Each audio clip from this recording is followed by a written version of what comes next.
boa noite. Boa noite, pessoal. Boa noite a todas, a todos e a todes. Boa noite, cidadãs.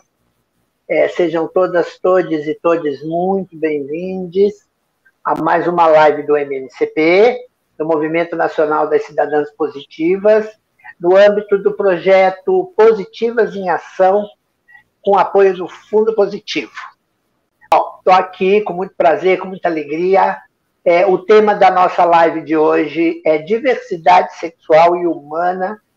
E eu vou já começar, porque a gente tem 1 hora, tem muita gente boa para conversar aqui hoje. E eu já vou começar apresentando as nossas ilustres e o nosso ilustre convidado. Então vamos lá. Começo pela senhora Sara York, Sara Wagner York. A Sara é professora, é mestra e doutoranda em educação, especialista em gênero e sexualidades, especialista em orientação, supervisão e inspeção educacional em escola de tempo integral. Sara é licenciada em letras, em pedagogia, é articuladora da ANTRA, da Associação Nacional de Travestis e Transsexuais, e da Campanha Nacional pelo Direito à Educação.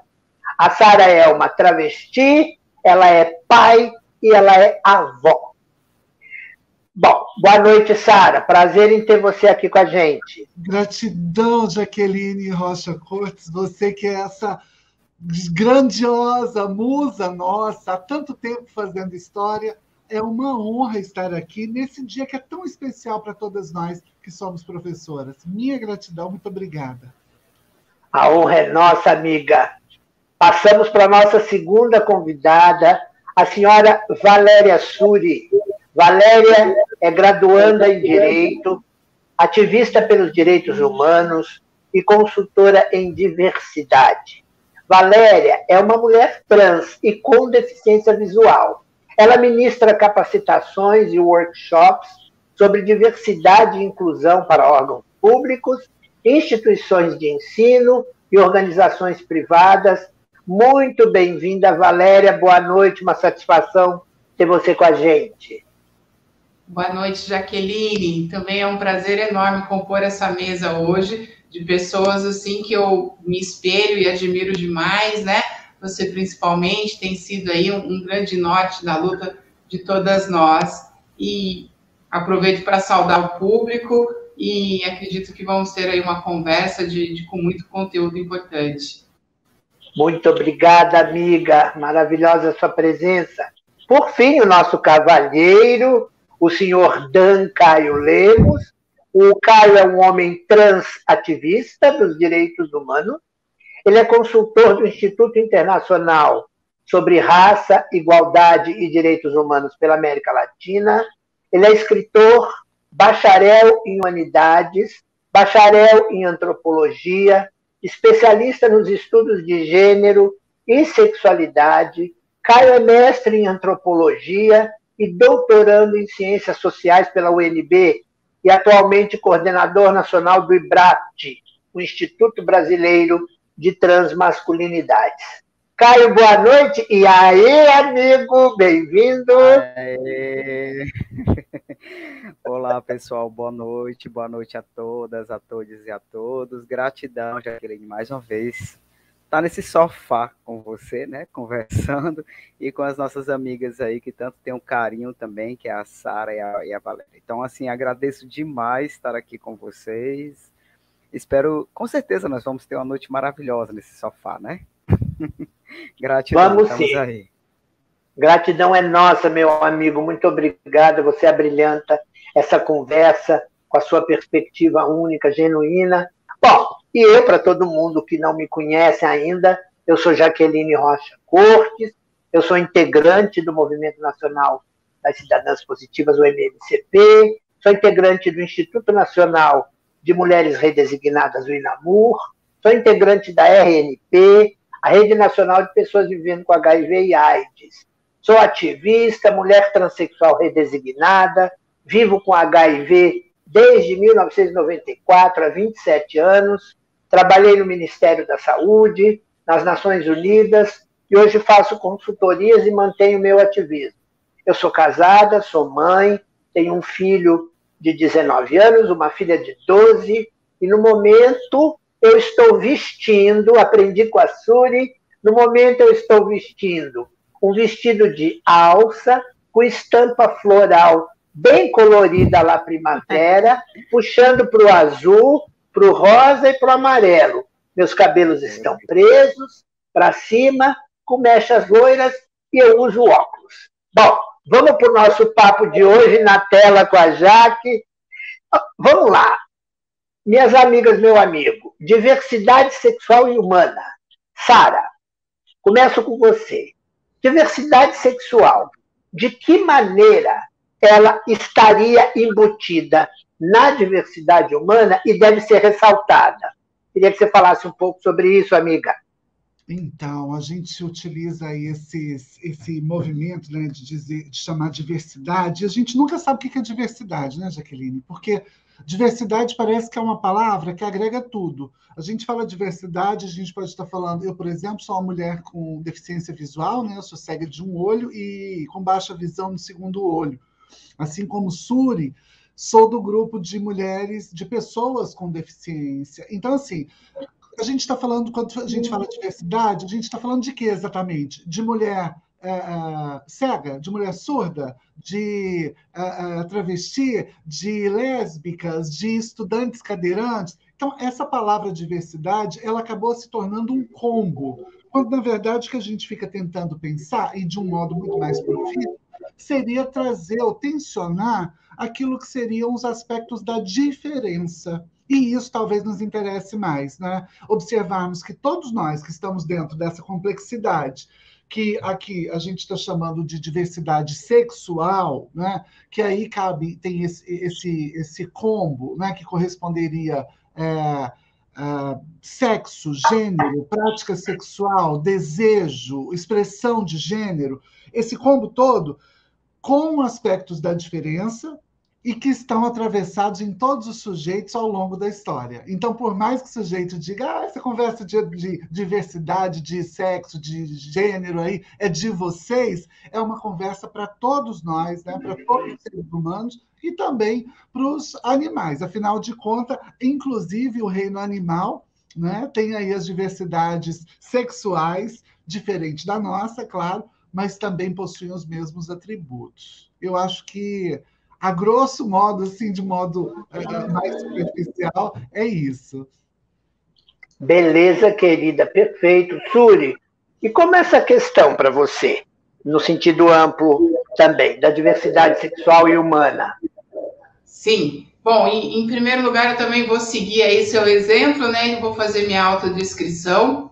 Eu sou uma mulher de pele clara, olhos castanhos, cabelos escuros e lisos na altura do ombro, um pouco de encaracolados no ombro. Estou usando uma blusa estampada também na cor...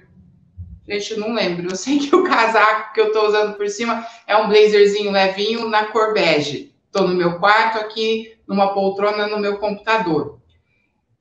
Bom, com relação à diversidade, eu acho que esse é um grande marcador do ser humano, né? Eu acho que o ser humano ele é composto de vários elementos e muitas vezes ele é identificado apenas por um dos seus aspectos, ou seja, pela deficiência. Então, você rotula aquela pessoa o deficiente, a deficiente, sendo que a deficiência é apenas um elemento que compõe aquela pessoa, né? A orientação sexual, que fala do desejo, aquela pessoa é gay, aquela pessoa é lésbica. Não, ela não é aquilo. Aquilo também é mais um elemento que compõe aquela pessoa. A identidade de gênero também, né? Por ser, assim, elementos muito relevantes, né? A partir da identidade de gênero, que a gente vai se expressar, que a gente vai compor o nosso papel na sociedade, e a partir desse ponto da identidade de gênero, ele acaba sendo um marcador muito maior que os outros, na verdade. Mas ele não é o único. A gente tem muitos outros elementos que compõem o nosso perfil de humano, de ser humano, né? E somos aí mais de 7 bilhões e meio de pessoas, né? Então, é impossível você estabelecer um padrão e querer dizer que o correto é as pessoas agirem, se comportarem, acreditarem e terem uma aparência determinada, e quem está fora disso, né, está excluído. Eu acho que a palavra diversidade, ela vem para dizer que é isso, todas as pessoas possuem grandes diferenças, e quando a gente coloca um padrão, quando a gente estabelece um padrão para ter um ponto de referência, e a gente coloca todo mundo que está fora desse padrão como se fosse uma dissidência, a gente coloca uma relação hierárquica. Agora, quando a gente coloca tudo como diversidade, até o branco, hétero, sem deficiência, ele também é só uma diversidade, é só uma parte de toda essa diversidade, eu acho que a gente tenta nivelar um pouco todo mundo no mesmo nível. Beleza, Suri. Caio, o que você teria para acrescentar do ponto de vista, da perspectiva de um homem trans?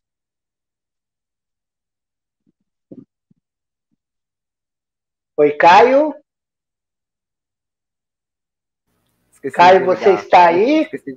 Estou aqui, só que eu esqueci de desligar o microfone. Esqueci de ligar o microfone. Bom, também vou seguir o exemplo das amigas, né? Eu tenho pele clara, tenho barba, uso óculos, sou um pouco calvo, estou usando uma camisa um pouco caramelo e uso brincos também. Então, sobre a diversidade, ela é muito ampla, realmente, é um conceito muito amplo e que vai abarcar uma série de coisas, como já foi falado aqui, tanto pela Sara quanto pela Valéria, a quantidade de coisas que isso pode abarcar a diversidade. No entanto, a diversidade também tem um sentido muito intrínseco relacionado à liberdade e às subjetividades, né? Então, assim, a gente vive uma sociedade hoje que ela é totalmente hegemônica, né? E por ela ser hegemônica, a diversidade se distancia muito nesse sentido. Então, por isso que quando a gente traz essa palavra diversidade, a gente está trazendo cores de uma certa forma, não cores no sentido das cores, né? Enfim, todas essas cores, mas as cores no sentido dessa série de diversidade de práticas, de experiências, né? Como foi falado pela Valéria, que, né, são elementos, que são práticas, que são experiências diversas e que são ofuscadas diariamente por essa condição hegemônica, né? Então, hoje, quando a gente fala de diversidade sexual humana, é justamente falar dessa hegemonia que é muito profunda, né? A gente está muito acostumada e acostumado com a branquitude, com a cisgeneridade e com a heterossexualidade, e tudo isso é compulsório demais. E a gente também estamos acostumados com essas corporalidades, esse corpo, aliás, que é o corpo do modelo grego, né, que veio importado, que veio aí na colonização, e que se tornou naturalizado, legitimado, esses discursos todos. Então, diversidade, nesse sentido, seria o deslocamento disso aí, o deslocamento dessa hegemonia, o deslocamento disso tudo, é dizer que, não, peraí, gente, não é bem assim. Nós não somos só brancos, nós não somos só cisgêneros, nem somente heterossexuais, e nem simplesmente esse corpinho delgado como a Grécia trouxe na colonização e ficou. Nós somos mais do que isso, né? Nós somos pluralidade. Então, há uma palavra que é muito próxima também à diversidade, à pluralidade, né?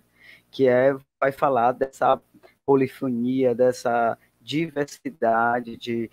E aí, lembrando também que não fica preso, condicionado às questões físicas, mas vai também para o saber, vai para todas essas potências. A diversidade é muito complexa. Mas falando da diversidade sexual humana, é isso. É dizer que não existe um único corpo, que não existe uma única prática afetiva e sexual, e que não existe uma única condição de relacionamento e também de identidade, né? É muito mais do que a hegemonia propõe. Beleza, Caio.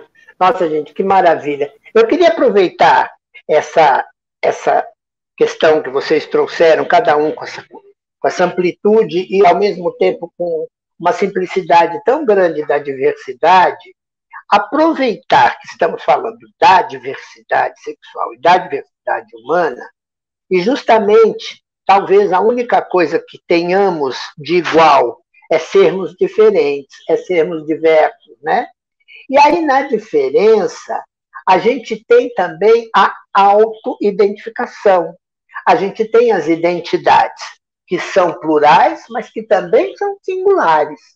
E aí eu gostaria que, aberto a vocês três, que alguém pudesse trazer para as pessoas que nos assistem um pouquinho, não de definições, mas um pouquinho de visita às questões das identidades singulares. Uma identidade travesti, que não é idêntica para todas, mas é uma identidade travesti. Uma identidade de mulher trans, que não é a mesma para todas, mas é uma identidade de mulher trans. Assim como uma identidade de um homem trans, de uma pessoa não binária, assim como a identidade de uma pessoa cis. Então, assim, quem poderia falar um pouquinho das identidades em 2, 3 minutinhos, e aí a gente passa para o próximo tema? Alguém se habilita? Professora Sara? Posso fazer uma contribuição? A Sara quer começar? Não, acho que você, Dan. Acho que vai você, porque eu acho que, inclusive, você que é do campo da antropologia, faz isso muito bem, né? A antropologia, ela tensiona justamente essas categorias, né? E tende a trabalhar com categorias, né? Aqui, como eu sou da educação, a gente fica sempre tentando pensar os processos dessas identidades em curso, né? E como elas vão se ajustando nesse processo de ensino e aprendizagem. Acho que o Dan pode ajudar a gente a compreender melhor. Então, pensando nessa pluralidade identitária, né, nessa vastidão de identidades, e aqui a gente pode ouvir também outras experiências também, é importante também entender os atravessamentos de tudo isso, né? Ou seja, existe, além da diversidade identitária, existem os atravessamentos que também dialogam, né, dentro desse cenário também.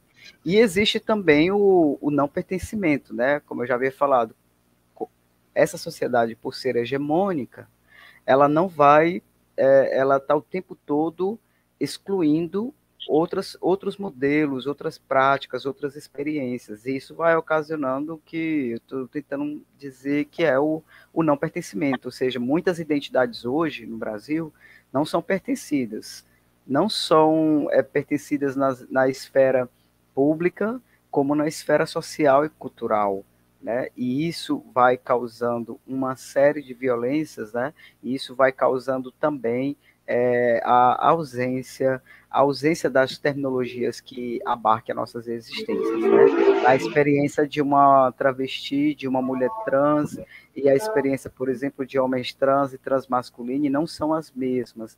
Elas são realmente bem diversas, elas são plurais. Nós temos muitas coisas em comum, né, em relação, por exemplo, a construções de políticas públicas, mas nós temos também nossas diferenças, né? Uma das coisas que eu fico sempre perguntando é como é que nós podemos dar conta de tudo isso, porque isso é muito intenso, isso é muito corporal e muito identitário, e principalmente quando nós estamos dentro dessa sociedade que já legitimou, né, que já naturalizou essa ideia hegemônica e que fica o tempo todo escondendo as nossas alegrias, escondendo as nossas artes de viver, né? Porque existe uma arte aí, existe uma arte em ser uma pessoa trans, né?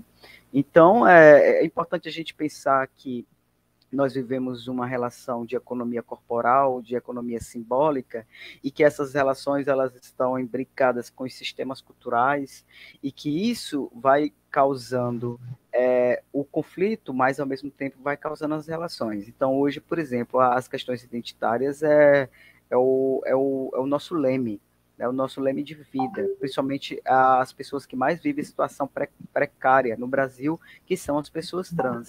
Né? Então, quando a gente fala, por exemplo, nas experiências trans não binárias, né? Em relação às experiências trans de modo geral, a gente vai perceber aí mais uma vastidão de diversidade, que essa vastidão vai se recriando, vai criando, ressignificando a todo tempo, e que esses processos todos estão desconectados, deslocados dessa desidentificação com o gênero designado e dessas identificações e expressões de gênero, que é essas questões hegemônicas, colonizadoras, né, entre ser homem, ser mulher, ser masculino e feminino, enfim. Né? Então, eu trago essa contribuição. Beleza, Caio. Essas experiências. Sim. Eu vou aproveitar. Oi. Eu acho interessante assim, a gente lembrar que eu acho que na qualidade de acadêmicos, assim, eu e Caio aqui, né? E acho que é interessante a gente, inclusive, trazer um autor muito interessante, que chama Stuart Hall, que fala exatamente dessa composição da identidade. Ele vai dizer que os aspectos que trazem pertencimento, sobretudo, em alguma cultura. Esse pertencimento pode ser racial, linguístico, religioso, de território. Então, todos esses combos daquilo que me representa são os componentes de uma identidade. Talvez por isso seja tão importante uma ação como essa. Né? Quando você diz assim, eu sou uma mulher redesignada, vivendo com HIV, isso significa que existe um pertencimento dessa sujeita maior, dessa sujeita que é mãe, que é minha amiga, que é sabe, que tem assim vários modos de se compreender, fazer-se palpável para esse sujeito que às vezes está te vendo aqui só na tela, né? Quando Beleza. olha, eu sou deficiente visual, eu sou uma mulher com deficiência visual, a gente está dizendo exatamente isso, né? Olha, quem aí pertence ou faz parte dessa identidade pode aqui encontrar essas duas coisinhas que talvez custem tão caros para a gente, né? Representação e representatividade. Beleza, Sara, que maravilha você trazer isso. É a questão das referências também, né? Você traz, não vou aqui problematizar, porque não é meu papel, mas traz isso, é fundamental mesmo. Quando a gente se posiciona, reforçando as nossas características que, para determinada discussão, não são relevantes, porque o que é relevante, vamos dizer, é o tema da discussão, no caso aqui hoje é o tema, mas a gente está discutindo, sei lá, biodiesel. O tema é biodiesel, não é identidade. Mas até que ponto, é como vocês falam do pertencimento. É importante saber que uma mulher negra pode discutir biodiesel, que uma trans pode discutir biodiesel, que uma pessoa de periferia que estudou, que venceu barreiras, também pode discutir biodiesel. Eu acho que é nesse sentido da ação afirmativa que é importante e que realmente é essa questão do pertencimento, né? Eu sou um ser gregário, eu pertenço a alguma coisa. Eu vou aproveitar que o Caio citou ali no finalzinho um pouco de violência e queria trazer um tema que é tão delicado, mas que é tão presente na nossa sociedade, que é a violência. E aí eu acho que as mulheres cis que nos acompanham aqui sabem muito bem o que é isso, porque muitas delas viveram ou vivem violência doméstica, violência familiar, enfim, na vida. Então, assim, eu queria, começando aqui pelo Caio, que fatores nós podemos atribuir, Caio, tamanha homotransfobia no Brasil? Por que tanto ódio?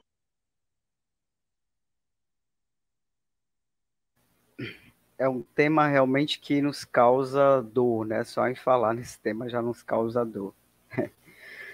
Bom, primeiramente nós vivemos em um país que produz o discurso do ódio, né? Então a gente escuta isso diariamente nessa atual gestão de governo, né? A gente tem uma gestão produtora de discurso, e esses discursos são discursos do ódio. Mas o mais preocupante disso, já que não é nem tanto o discurso, é a ação que esse discurso vai produzir. Provocar, né? Exatamente, porque a partir do momento que o discurso ele é produzido, ele vai também produzir uma ação, né? E essa ação, ela vai tomando proporção. Hoje o Brasil se tornou, né, ranking do país que mais mata e que mais violenta pessoas trans, por conta dos discursos, inicialmente, desse discurso que é proliferado, né, e que ele vai se naturalizando. ele vai se legitimando. Por exemplo, uma gestão como nós temos hoje do Bolsonaro, né? Que é um presidente e que ele fala um discurso de ódio em relação à população LGBTQIAP+, ou mais específico, a população trans, isso legitima a sociedade a produzir a violência. Isso legitima que essas violências elas sejam autorizadas, né? Então, a questão não é só a discriminação verbal, e sim as ações que também vai produzir resultados do tipo nos deixar fora das políticas públicas, retirar as nossas políticas públicas, né? Então, isso é algo que também nos afeta bastante, ou então até mesmo os processos de estereótipos, que vai produzindo estereótipos em relação à nossa população. São discursos que também produzem morte, que produzem violência, mas que produzem também a exclusão nas políticas públicas, produz os estereótipos e os estigmas, e que vai entrando dentro das instituições, que é uma outra preocupação. Por exemplo, eu não esqueço nunca, gente, o discurso da Damares, que já é bem antigo, por sinal, que é o menino veste azul e a menina veste rosa. Gente, isso foi um discurso, mas olha, a amplidão desse discurso, ele entrou no âmbito da escola sem partido, ele entrou na questão da perseguição aos professores que trabalham no gênero, que trabalham com sexualidade, né? Então, é isso também que é importante a gente perceber, que essas violências elas estão imbricadas dentro das instituições porque elas estão sendo legitimadas por esses discursos. Né? Então, os discursos eles vão produzindo essas ações. Hoje, o que está mais matando a nossa população é justamente esses discursos naturalizados e legitimados, que estão tirando os nossos direitos e que estão dando poder para as pessoas nos violentarem. Né? O estado do Ceará, eu moro no Ceará, hoje é um dos estados críticos do Brasil para uma pessoa trans viver. É o sistema de segurança pública, que ele não funciona, né, e que causa também a violência. Então, eu falo nesse sentido que hoje nós vivemos uma transfobia fundamentalista dentro desse atual governo e que vivemos uma pedagogia que ensina a matar e violentar as pessoas LGBTQIAP+, as pessoas trans, principalmente. Se existe ideologia de gênero, existe. Essa é a ideologia de gênero, né? Essa é hoje a ideologia de gênero que nós temos no nosso país, que é a ideologia que nos ensina a matar, ou que nos matam e que nos violenta e silencia o tempo todo, e que traz essa potência de pedagogia aí, que é uma pedagogia ao contrário, é inversa à pedagogia humana, dos direitos humanos, né? Mas que vai produzindo todo um processo de ensinamento, ensinando as pessoas a excluírem, a matar, a violentar, a silenciar, a tirar os seus direitos, a não aceitar e a não pertencer. Né? Essas são as violências maiores. Ô, Sara, o Caio, ele trouxe um cenário que é antigo, mas ele focou no momento, vamos dizer, mais presente, no momento mais fundamentalista dimensionado, né? Porque acho que a gente sempre teve o fundamentalismo, mas agora ele é escancarado. Mas, para além desse momento do bolso-monstro e da sua trupe e de todo esse discurso do ódio que está cada vez mais sendo reforçado, o que você pode dizer sobre esse ódio a pessoas diferentes, mas em especial a LGBTs, por exemplo, no ambiente escolar que sempre foi? Eu me lembro que eu, quando estudava, eu apanhei na escola, e não tinha Bolsonaro. Não que eu estou dizendo assim, não tinha um discurso de ódio escancarado, mas existia, de alguma maneira, esse ódio que eu acho que vem do discurso familiar. Você pode falar um pouquinho sobre isso, Sara, mais puxando para a questão dos nossos jovens, dos nossos adultos e adultas que estão nas universidades, desse ambiente escolar e acadêmico, educacional? Sim, acho que é isso que você disse, né, Jacqueline? Ao passo que você faz a pergunta, acho que você traz até um pouco da resposta, porque, como vocês disseram, a gente teve aí uma superexposição àquilo que já fazia parte dos nossos cotidianos, e isso chancelado por uma instância muito poderosa, que é a presidência da República, né? Eu me lembro que, por exemplo, apesar de ter passado por muitos constrangimentos, muita violência, muita transfobia ao longo da vida, imagina, com quase meio século, né, Jaqueline? E assim, né? E com a gente sentindo isso desde muito jovem, né? Desde criança. Então, assim, a gente sempre teve isso de alguma forma, né? Então, talvez instâncias que apareçam agora para o grande público, talvez não seja novidade para a gente. Eu, por exemplo, vejo a discussão do Escola Sem Partido, né? E a perseguição a certos grupos, e isso se generalizou com grandes levantes. Mas isso nunca foi novidade nas nossas salas de aula. Nós sempre fomos vigiadas. De alguma forma, mulheres trans e travestis sempre tiveram os seus corpos, as suas atuações sempre muito vigiadas. Então, assim, o que é de novo, né? De novo, talvez seja a generalização que chegue a todos os outros corpos, além daqueles que já eram colocados dentro desses aspectos do ódio, né? Quando você fala do ódio, eu fico lembrando dessas violências talvez mais menosprezadas pela nossa cultura, né? Quando a gente, por exemplo, diz para uma criança, olha, você tem que fazer dessa forma, isso é um processo, como o Caio disse, né? Isso é um processo de pedagogização do sujeito.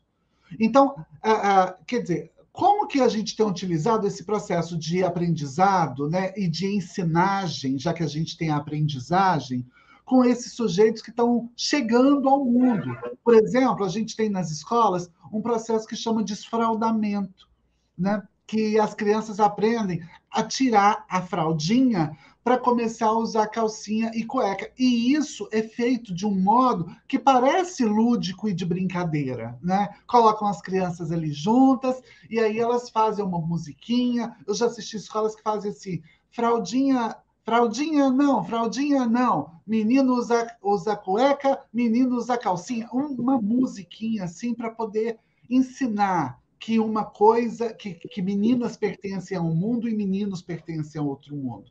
Isso chega com uma sutileza nos nossos ouvidos que talvez a gente não perceba o quão violento a imposição do sexo e da sexuação dessas crianças acontece a todo momento.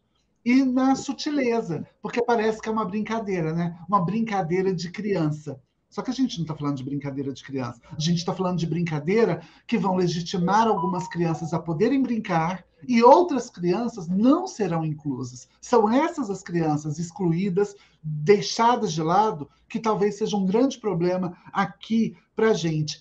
Porque o ódio ele será direcionado a estas crianças, né? Eu fico falando mais que a boca, né, Suri? Não, imagina, de maneira nenhuma, minha amiga. Estamos todos e todos aqui sorvendo das palavras e das ponderações de vocês, que só nos trazem conhecimento e elucubrações, né? Porque eu acho que a proposta desse nosso bate-papo hoje foi exatamente essa, não foi trazer um PowerPoint, foi a gente poder bater um papo livre, solto, e com essa perspectiva sendo colocada e sendo também encaixada nesse tema, que é um tema que há muito tempo as cidadãs vêm demonstrando que queriam discutir, conversar, ouvir tudo mais. Parece que a Yolanda, depois ao final eu vou fazer, tem uma pergunta para o Caio. Eu não estou localizando a pergunta. Se você puder escrever de novo, Yolanda. Ah, tá. Já achei. Obrigada. Caio, guarda aí para responder no final. Quem tem medo da diversidade, Dan Caio Lemos? Você deve ter dito isso e a Yolanda está te fazendo essa pergunta, mas vamos guardá-la para o final. Quem tem medo da diversidade? Suri, querida amiga, e você? Como é que você pode colocar a sua contribuição nessa discussão do estigma, do preconceito e da violência? Bom, Jaque, né? Vou tentar complementar aí as falas brilhantes, né, que o Caio e a Sara já fizeram. Eu acredito que o sistema heteronormativo ele vem como uma base para sustentar o patriarcado, né? Que é uma forma cultural de composição da sociedade que é milenar. Então, onde que existe os homens controlando todas as instâncias da sociedade, todos os núcleos, a formação familiar, a formação do trabalho, da educação, da ciência, da política, né? Da economia, os homens são detentores desse controle através de uma premissa dizendo que a natureza do homem é mais forte, né? É mais capaz, é mais inteligente, é mais potente, né? Todas as qualidades por conta do homem nascer homem, né? Ele está numa posição hierárquica acima da mulher. E assim é estruturada a nossa sociedade desde quando a gente conhece a sociedade. E aí as pessoas trans, elas surgem para romper isso, né? Porque quando você rompe esse determinismo biológico, dizendo que o corpo com pênis é o corpo de um homem que vai performar o papel de homem e ter aquela posição hierarquicamente superior, e o corpo com uma vagina vai ter que performar uma mulher, né, o papel de uma mulher hierarquicamente inferior na nossa sociedade patriarcal, quando as pessoas trans rompem com isso, né, e um corpo dito corpo de macho pode, né, passar a se identificar com uma mulher e performar uma mulher perfeitamente e vice-versa, a gente está dizendo que essa hierarquia ela não é natural, que ela é construída socialmente, que essa hierarquia não é uma coisa divina, uma coisa da natureza, né, uma fatalidade, um determinismo que está dado. A gente está dizendo, não, isso é uma classificação criada pelos seres humanos, né, esse papel que a gente exerce a partir do corpo.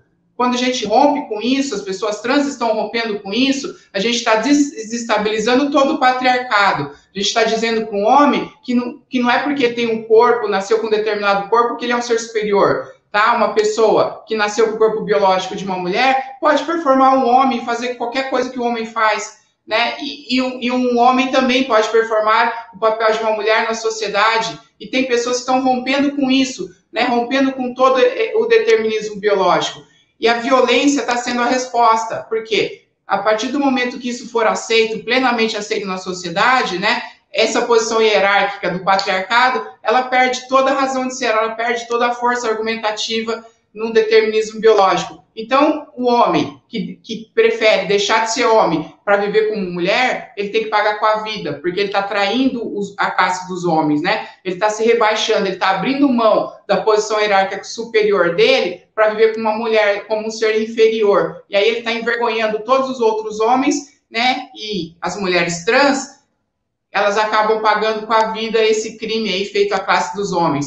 Os homens trans, da mesma forma, para os homens, né, que manifestam ódio, eles estão dizendo, você é mulher, você nunca vai ser um homem, isso é impossível de acontecer. Então, você tem um estupro corretivo, você tem os espancamentos, né, homens dizendo, olha, você é um homem trans porque você não sabe o que é ser mulher de verdade, ninguém te fez mulher de verdade. Aí você tem um monte de casos de estupros. Ah, você quer ser homem? Então eu vou descer a porrada para você aprender a apanhar igual homem. E aí você tem várias agressões. Tudo isso é para impedir que o patriarquismo perca sua força, né? Que o patriarcado perca sua força quando a gente rompe com o determinismo biológico. Nossa, Suri, muito bacana isso que você traz. Ou seja, né? Olha que terrível. Se comer o bicho pega, se ficar o bicho come. Se você é travesti ou mulher trans, você apanha e pode morrer, ser estuprada, porque você é um viado que não toma vergonha na cara. Se você é um homem trans, você vai ser estuprada porque você é uma mulher que não soube ser bem comida. E assim, isso tudo em nome do quê? De um machismo, como você muito bem coloca. Dessa hegemonia, desse poder animalesco do ser homem, nada contra homens, mas desse homem, dessa masculinidade tóxica, que eu diria, como é um termo muito usado. Por que eu digo isso? Apenas ilustrando. Quando as pessoas falam assim, eu escutei um dia um colega meu falar assim, devia ter Maria da Penha para homem, porque tem mulher que eu vou te contar. Aí eu falei, quantas manchetes de jornal, escrito, ou na internet, ou na televisão, você já viu ao longo da sua vida assim, professora estupra alunos de 12 anos, mulher sai dando tiro em todos os homens da vizinhança, garçonete assassina jovens e depois corta as suas orelhas. Quantas manchetes nós, não que não haja uma mulher assassina, mas quantas manchetes a gente conhece desde que a gente nasceu de mulheres estupradoras de homens, ou mesmo de meninas, ou de travestis estupradoras, ou de mulheres trans estupradoras, ou de homens trans estupradores. Eu acho que essa pergunta tem que ser feita para os perpetradores de violência. Eu queria só... Eu vou já para a última pergunta, afunilando, para a gente acabar no tempo, mas se me permitem, eu queria dar uma lidinha em alguns comentários assim, gerais, para vocês terem um pouco de ideia das reações. Deixa eu ver aqui. Boa noite, todas as pessoas, enorme prazer.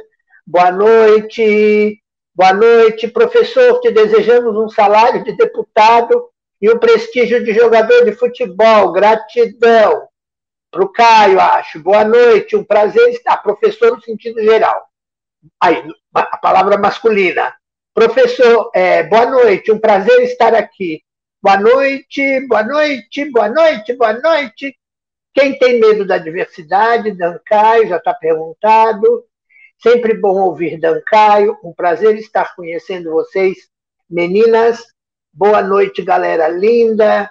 Boa noite, pessoal. Fiquem à vontade, papá. Ok. Já enviei perguntas. A cada vez mais se faz. Esse fique à vontade vem de uma mulher que é especialíssima, que é uma mulher do Nordeste fora do comum, que é Fabiana Oliveira, que é psicóloga, que é travesti, que é fora do comum. Então, assim, nosso beijo aqui para o Nordeste, para todas essas mulheres incríveis que fazem parte aqui dessa conversa nossa. É muito maravilhoso. Olha, bacana, Sara, bem lembrado. Aqui temos um comentário, a cada vez mais se faz necessário, de uma escola que dê conta dessa pluralidade dentro das singularidades. Sara, como fazer esse movimento? Pergunta Genice Pizão, Sara. Guarda aí para responder. Como fazer esse movimento para que a escola seja mais plural? É verdade, moro no quilômetro. Alguém dizendo que é vizinho do Dan. Bom, deixa eu ver se tem mais alguma coisa aqui. A governadora do Rio Grande do Norte, do EN, deve ser, também vem sofrendo esse tipo de discurso de ódio. Que importante, Sara, que você explicou na educação infantil. É uma violência ensinar crianças a questão de usar cueca como se o menino fosse virar homem. Linda, você pode falar à vontade, a Fabiana Oliveira, como você colocou. Acho que essa Fabiana Oliveira, bom, é uma cidadã de São Paulo, do interior de São Paulo. Boa noite, perfeito Suri, criada por homens, né? Boa noite, tristemente. Bom, eu vou voltar para a gente ir para a última pergunta, na verdade, para as últimas ponderações, já afunilando. Depois de tudo isso que a gente conversou, trocou e vocês trouxeram com muita maestria e com muita generosidade, eu queria dizer assim, a gente quando vai finalizar algo, a gente finaliza com uma esperança, né? Porque se a gente não tivesse, se a gente achar que todo dia vai ser terrível, a gente não consegue viver. Então, na perspectiva de que sempre existe luz do outro lado do túnel, eu queria começar finalizando pela Valéria. Que sugestões, Valéria, você poderia trazer para que nós tenhamos uma sociedade mais inclusiva, com mais acesso em todos os sentidos, acesso à saúde, à educação, acessibilidade para deficientes, acesso à informação, à família, com mais acesso para todas as pessoas e mais respeito a essa diversidade que a Sara tão bem trouxe lá no comecinho. Mas o que pode ser feito, não no sentido do sonho futuro, porque, claro, que resultados talvez a gente veja, ou a gente nem veja, mas os que vêm atrás de nós poderão ver. Mas o que a gente pode fazer agora? Agora, hoje. No que diz respeito ao poder público, ao setor privado, ao setor comunitário, às instituições acadêmicas, familiares. Vamos lá, Suri.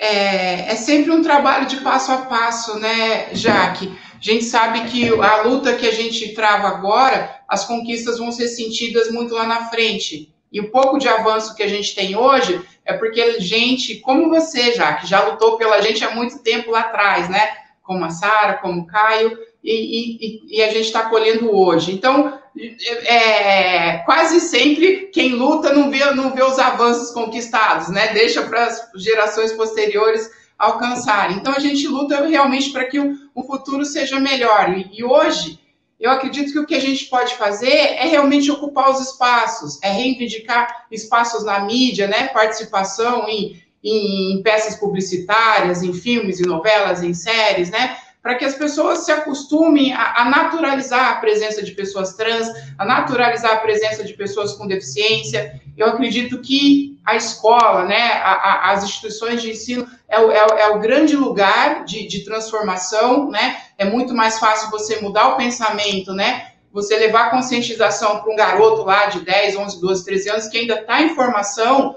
do que depois você querer mudar uma cabeça de alguém de 30, 40 anos que já foi preenchida por 3, 4 décadas aí de preconceito, né? A gente sabe que a cabeça, ninguém nasce preconceituoso, o preconceito se ensina, e quando a gente é impedido de ir numa escola levar conscientização, aquela cabeça não vai ficar vazia, ela vai ser preenchida por preconceito. E a gente não quer ir lá ensinar a pessoa a ser gay, ensinar a pessoa a ser trans, né? A gente só quer dizer que essas pessoas existem, que essas pessoas, que não é problema de desvio de caráter, não é possessão demoníaca, né?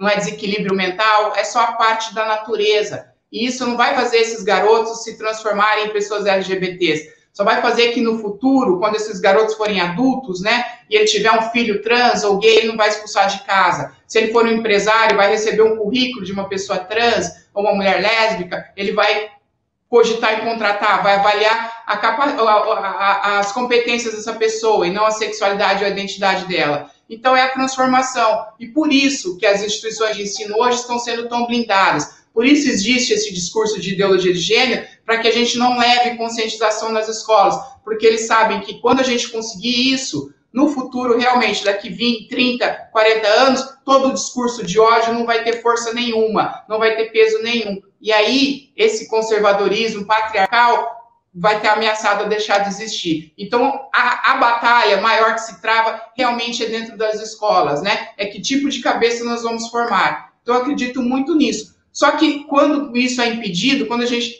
está blindado, a gente tem que ir pelas beiradas, a gente tem que fazer eventos como este, né? A gente tem que reivindicar políticas públicas,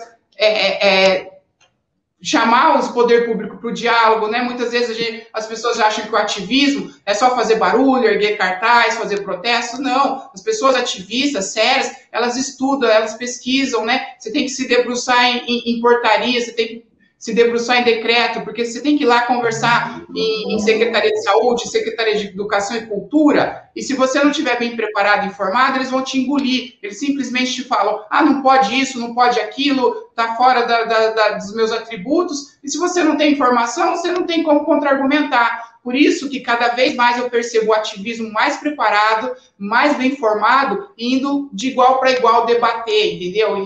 E aí o poder público já não consegue mais colocar essas pessoas no bolso. Eu acho que são essas linhas aí, educação e política.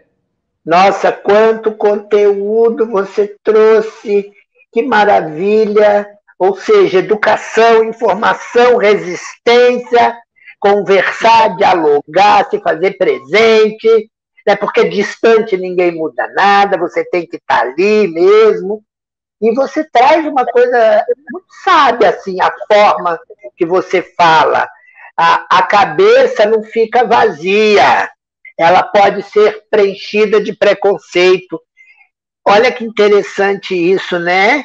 Então, assim, quando dizem cabeça vazia é oficina do demônio, não tem cabeça vazia, né? Tem cabeça cheia de generosidade, de altruísmo, de empatia, ou tem cabeça cheia de preconceito, claro que não polarizado, né? As pessoas têm um pouco de cada coisa dentro de si também.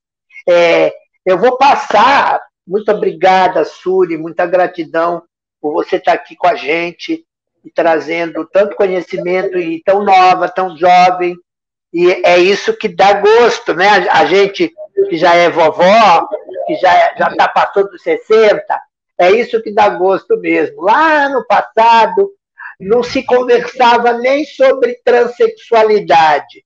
Hoje, a gente já está se candidatando a prefeita, a vereadora. Tudo bem, ainda muito íntimo, ainda muito pequeno, pouquíssimas acadêmicas, mas já tem. Antes não tinha nenhuma, né?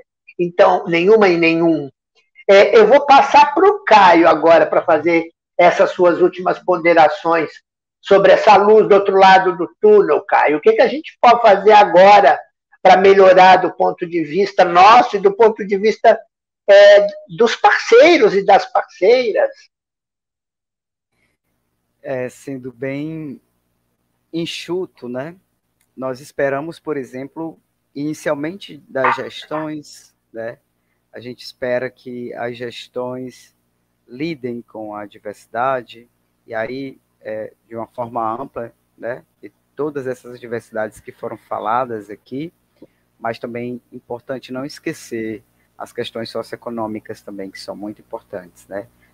E todas as demais diferenças e pluralidades em relação a gênero, principalmente, né? Então, a gente espera também isso, essa relação com a sociedade, né? Que a sociedade também possa entrar em relação com a nossa pluralidade, com a nossa diversidade, e acreditar que isso também adentre nos setores profissionais. Né? Estamos também acreditando nisso, né? E principalmente no combate às violências, gente. A gente espera que haja um fim nessa questão de mortes e violências que tem aumentado, alarmando cada vez mais a situação do nosso país, né? Então, é isso que, ao menos, eu espero, desejando também, assim, para todas as outras pessoas trans e para as pessoas LGBT também, que LGBTQIA+, nesse país, mando um abraço forte e dizer que não desistam, nós estamos juntos e juntas, e que vamos derrubar esse governo aí e tirar esse governo, porque não está dando mais conta. Nós queremos viver. O nosso resumo é isso. Queremos viver, queremos pertencer. Perfeito. Fora Bolsonaro. Falo com todas as letras publicamente, que a democracia ainda existe, né, Caio? Bom, ou seja, né, gente, a gente precisa, porque lei, a gente precisa continuar lutando por elas, cada vez mais. Leis protetivas e não leis punitivas. E isso é sine qua non inquestionável. Mas eu gostaria de trazer sempre uma reflexão, que lei obrigatoriamente não muda a norma social, não muda a mentalidade humana. A lei coíbe, a lei pune, a lei assusta, amedronta, né? E por isso ela precisa existir. Mas, por exemplo, uma pessoa não pode ser presa porque ela não quer sentar do teu lado. Então, ela pode não dizer nada contra você, ela pode não te xingar, não te violentar, não te maltratar, mas ela te ignora, né? E é isso que muita gente na sociedade faz com uma pessoa trans. Quando ela não pode fazer mais nada, ela faz de conta que aquela pessoa não existe. E ela não pode ser presa por isso. Então, assim, a gente precisa trabalhar mesmo, como vocês todos trouxeram, com a educação, nos mostrarmos sempre não nos escondermos, não temos vergonha, e eu espero, também fazendo aqui a minha contribuição nesse contexto de mulher trans e de mulher que vive com HIV e que tenho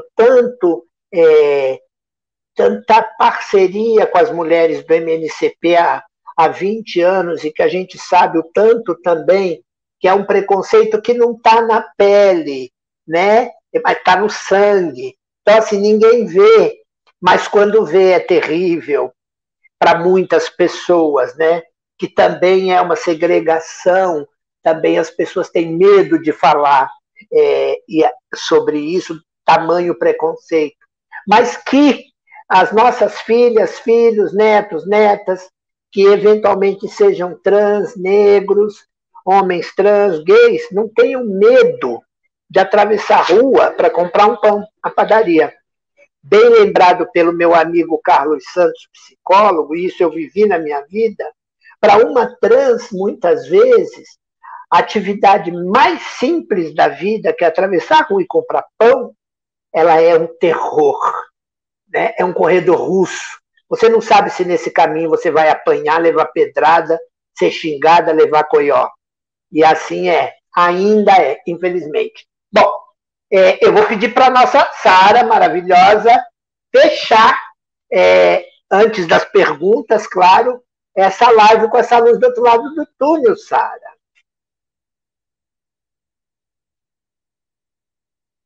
Então, Jaqueline, eu acho que assim, você falou um negócio interessantíssimo, assim.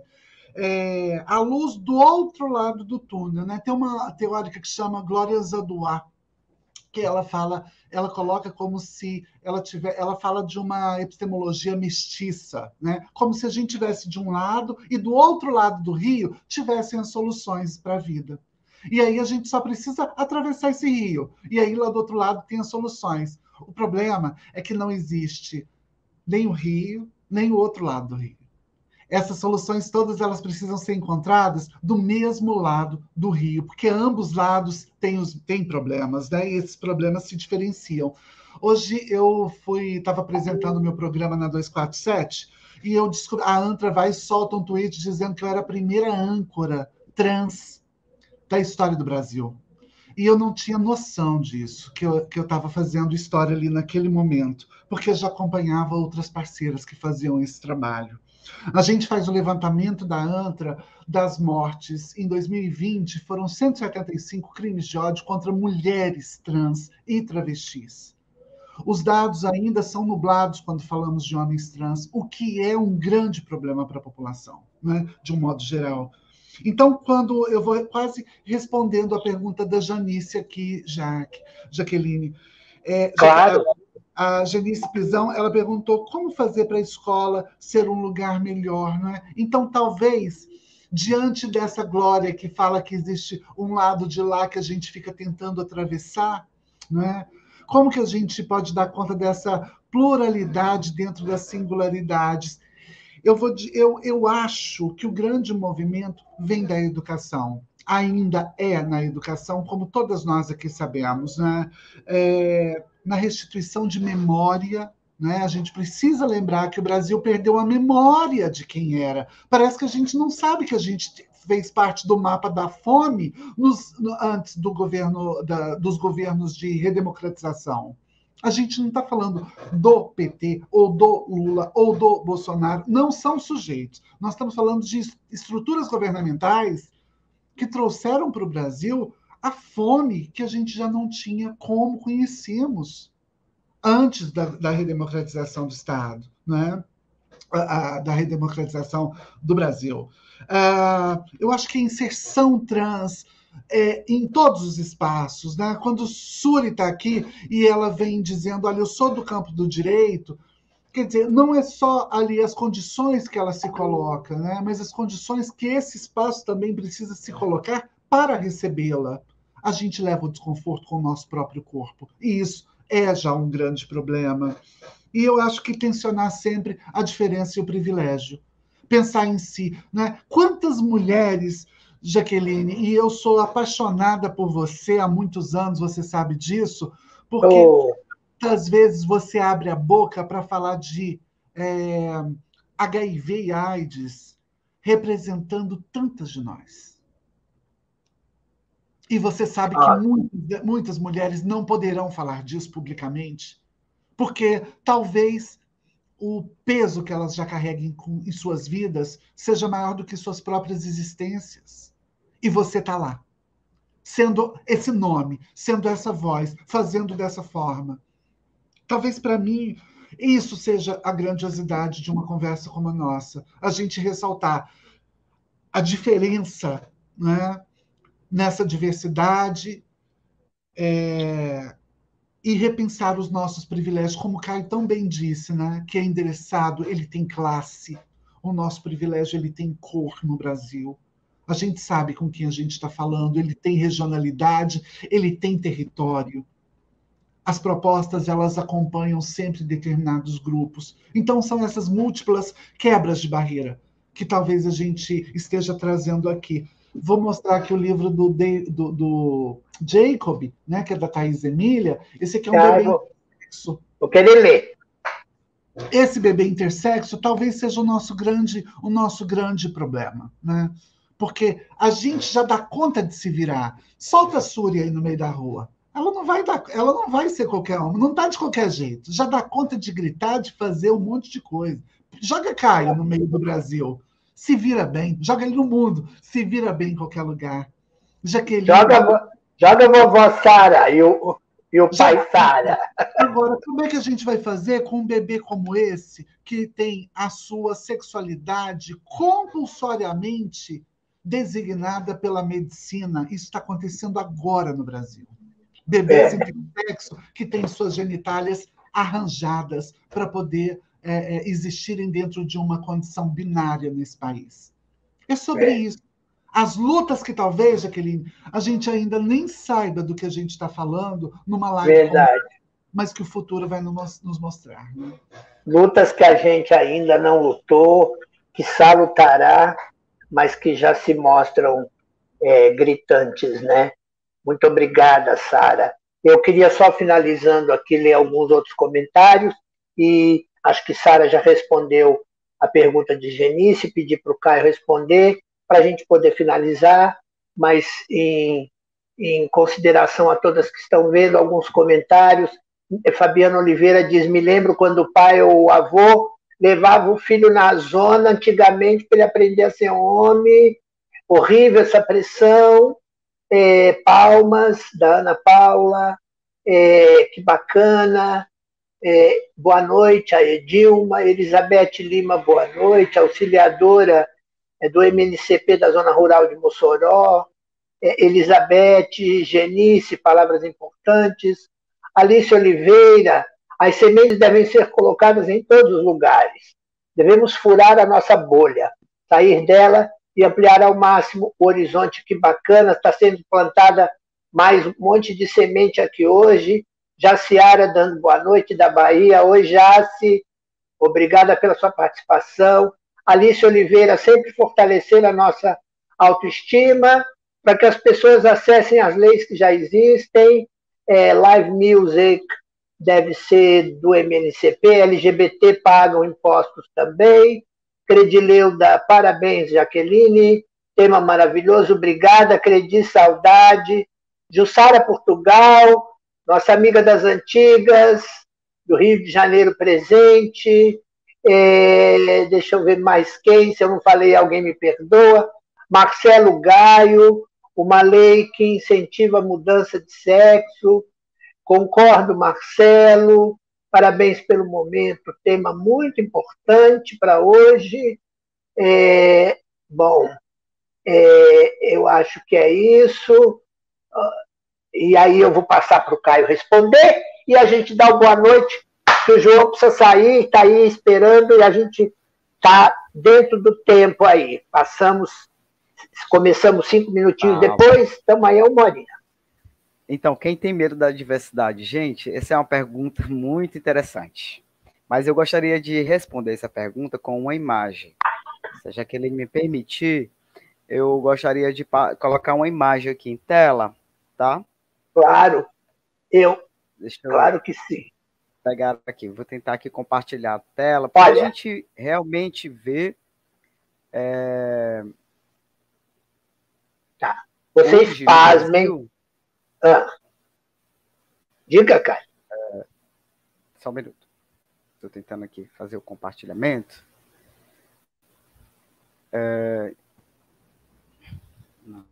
Isso, enquanto o Caio vai trazendo, né, Jaqueline, é bom a gente...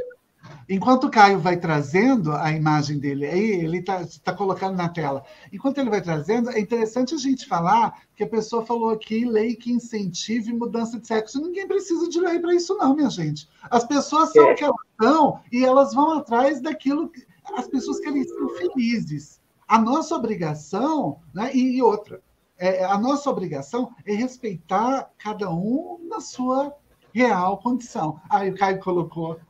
Caio. Eu adoro, então, gente, bem falado, Sara. Então é isso. Responder essa pergunta, quem tem medo da diversidade, essa imagem, ela diz muito do que hoje no Brasil representa o medo, né? O medo, né? Quem nos produz o medo, né? Mas também nós produzimos o medo dessas pessoas. Nossa, que imagem, né? Cegar, ensurdecer e calar. Isso. E vindo de um bigodão, então, né?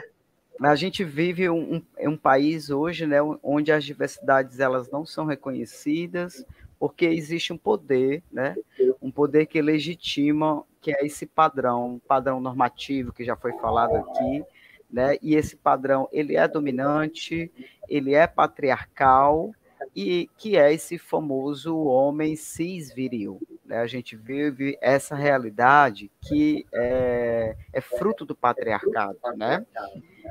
E essa pessoa, que é justamente essa pessoa que tem medo da diversidade, e que essa pessoa ela vive dentro de um armário, literalmente. Essa pessoa que vocês estão vendo aí é uma pessoa que vive dentro do armário, literalmente. E que geograficamente nesse armário, essa pessoa, esse homem que vocês estão vendo aí, tem o pênis e tem o ânus, protegendo e sinalizando que eles são homens, né? Existe todo esse discurso. O pênis, que é evidenciado pela estrutura falocêntrica, que vai centralizar o poder dele como genitor. E o ânus, que é evidenciado pelo machismo, que representa a insensibilidade. Então, esse homem que vocês estão vendo aí na tela, ele possui 2 couraças, e que essas couraças as couraças que violentam hoje a nossa população. Então, quem tem medo hoje da diversidade é justamente essa figura. A figura do homem cis, patriarcal, falocêntrico e machista, que tem medo da nossa pluralidade, da nossa diversidade, que tem medo das nossas identidades, que tem medo das nossas sexualidades, dos nossos afetos, e que tem medo da nossa raça, da nossa cor, da nossa etnia, que tem medo também da nossa diversidade, dos nossos corpos, da nossa diversidade familiar, dos nossos construtos familiares, né? Então, essa é a realidade, essa é a pessoa hoje, esse é o ser hoje que tem medo da diversidade. Inclusive, assim, o pessoal está pedindo para você descrever a imagem. Sim. Vou descrever. Nessa imagem, existe 5 pessoas, certo? Que no centro da imagem está uma figura de um homem cisgênero, em que ele tem um bigode bem grande, certo? Um bigode bem grande. Ele está vestido como se fosse um bigode, desculpa. Na foto, se a gente for transportar isso para tridimensional, como se fosse um bigode de 60 centímetros, assim. É um bigode grande. Isso. E ele está usando paletó, gravata, né? Ao lado direito dele tem uma mulher que ela está com a parte do bigode dele em cima da boca dela, ou seja, representando o silenciamento da mulher. Essa mulher está vestida das mulheres, isso. Essa mulher está vestida que representa a esposa, né? ela está vestida com um vestido vermelho, possivelmente ela representa a esposa, né? Do outro lado desse homem, também tem uma outra mulher, que o outro lado do bigode dele está tampando os olhos dela, que possivelmente seja uma filha, né? Então, isso significa também em relação à opressão que é feita na mulher que é a mãe e na mulher que é a filha adolescente. Ela não pode ver. Caio, eu acho que essa de vermelho, na verdade, é a amante, a outra é a esposa e os filhos estão embaixo. E pode ser também essa visão aí. Gostei. Pode ser, Sara. Deixa eu finalizar aqui mais rápido, Caio, por favor. Abaixo tem 2 meninos na frente dessas mulheres e uma menina no centro, e os 2 meninos, cada um tampa a orelha de uma dessa menina. Então, assim, provavelmente, né, a gente pode interpretar como quiser, porque é uma obra, é uma peça, possivelmente os filhos desse homem tampando os ouvidos da terceira menininha, da terceira mulher. Ou seja, ela está as mulheres estão sendo aqui silenciadas, ensurdecidas e cegadas. Não ouvem, não podem ouvir, não podem ver, não podem falar. E essa é a imagem. E os filhos, né, também estão fazendo o que o pai faz, ou seja, o que o pai faz, exatamente. É uma reprodução, né? Eu queria finalizar. Muito obrigada, Caio. Muito obrigada, Sara. Muito obrigada, Suri, por vocês terem atendido ao meu convite, ao convite do MNCP, de estar aqui com a gente hoje, compartilhando suas vidas, seus conhecimentos, e mais do que tudo, a sua generosidade, o seu saber, né? Eu acho que o Caio já finaliza com essa imagem, responde Sim. tudo, e eu queria agradecer a todas as meninas e todos que estão aqui e que estiveram com a gente desde o começo participando. E muito obrigada, até uma próxima, e viva a liberdade de expressão, a sororidade, o respeito, a diversidade. Beijo.